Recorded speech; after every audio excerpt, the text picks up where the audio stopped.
That was so fun. I can't wait to see the pictures that you drew using what you know from the cover of Curious George and the dinosaur to see what kinds of predictions that you made. So I'm super excited to look at those. Okay, let's try one with our Iris and Walter book that we started yesterday. Let me just make myself really nice and big. I'm going to go ahead and read Iris and Walter to you, and you are going to whisper in your hands to predict what is going to happen next. So when we left off, they were telling the family that they're going on a field trip. So now I'm going to keep reading from yesterday. And we're going to see the penguins, Iris told Grandpa. I love penguins, said Grandpa. And after that, we're going to have a picnic in the park, said Walter. Oh my, I wish I were going on the field trip, said Iris's mother. Hey, Walter, do you want to be bus buddies? Iris asked. Sure, said Walter. Chapter 2, The Bus Ride. On Friday morning, Miss Cherry said, We are very lucky to have Jenny's mother come on the field trip with us today. Jenny gave her mother a big hug. I know we're going to have a great time, said Miss Cherry. Now, let's go over the rules. Remember, pay attention. Hang on to your partner. Stay with the group. And if you get lost, stay where you are and I will find you, said Miss Cherry. I've never been lost, have you? Iris asked Lulu. No, and I sure wouldn't want to, said Lulu. That would be scary, said Benny. Really scary, said Walter. So on this page, think to yourself, if they're talking to their teacher and their chaperone, and then they're walking somewhere, and the first part of the chapter showed this picture, where do you think that they are going to next? Whisper it into your hands. I think that next they are.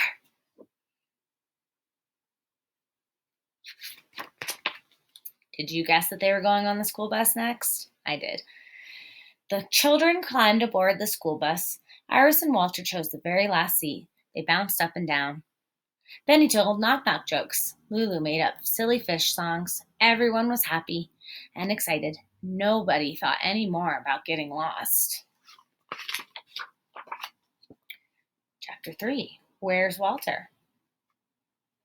When the bus pulled up in front of the aquarium, Iris said, Look at all these people. Hey, Walter, said Benny. That boy is wearing a shirt just like yours. He is, said Walter.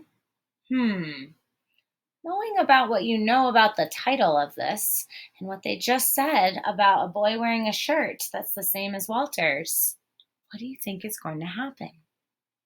What do you predict is going to happen next? Whisper it into your hand. Let's find out. Now, children, it's very crowded here, so keep your eyes on me, said Miss Cherry. The children walked down a dark hallway. Everywhere they looked, there were fish. Ooh, they whispered. Sharks, said Benny. They look mean, said Iris. While the children were looking at the sharks, Miss Cherry and Jenny's mother counted everybody. Okay, follow me, said Miss Cherry. They came to the coral reef. Wow, said Iris and Benny. Walter could not say a word. He watched the angelfish swim and shimmer, the hermit crabs scurry, and the seagrass sway. Walter had never seen anything as wonderful as the coral reef. I'm thinking to myself, if I know that Walter gets lost and there's a boy that's wearing the same clothes, and Walter's really looking at the fish, I am predicting that he is going to stay there and they're going to get mixed up. Let's find out. Are we going to see the penguins soon? Asked Iris. That's our next stop, said Miss Cherry. And so she counted everyone again. Off we go, said Miss Cherry. They walked past the starfish. They walked past the seahorses.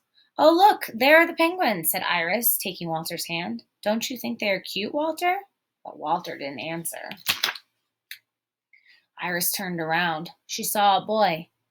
You're not Walter, said Iris. I'm Nick, said the boy. Where's my class? He asked. So my prediction was right. I hope that yours was too, but if it's not, that's okay. Predictions are pretty fun because you can just make it up based on what you think that you know and what was happening in the story already. And sometimes they're right and sometimes they're wrong. But that's the cool thing about predictions. So today and every other day, I want you to remember to pay attention to what's happening in the story, because if you pay attention to what already happened, it's easy for us to predict what will happen next. So now you're going to go back to the classwork assignment for today, and you're going to click into iExcel, and you're going to do the assignment here on what will happen next, making predictions. So you'll click and think what will happen next and hit submit. When you're done with that, go back to the classwork again, log into Reading A to Z and read books for 20 minutes. Maybe you even want to challenge yourself to predict what happens next in some books. When you're finished with reading, make sure that you go over to the side. This is my teacher account, so I don't have the button, but make sure that over here you click the button that says mark as done. All right, guys, happy reading.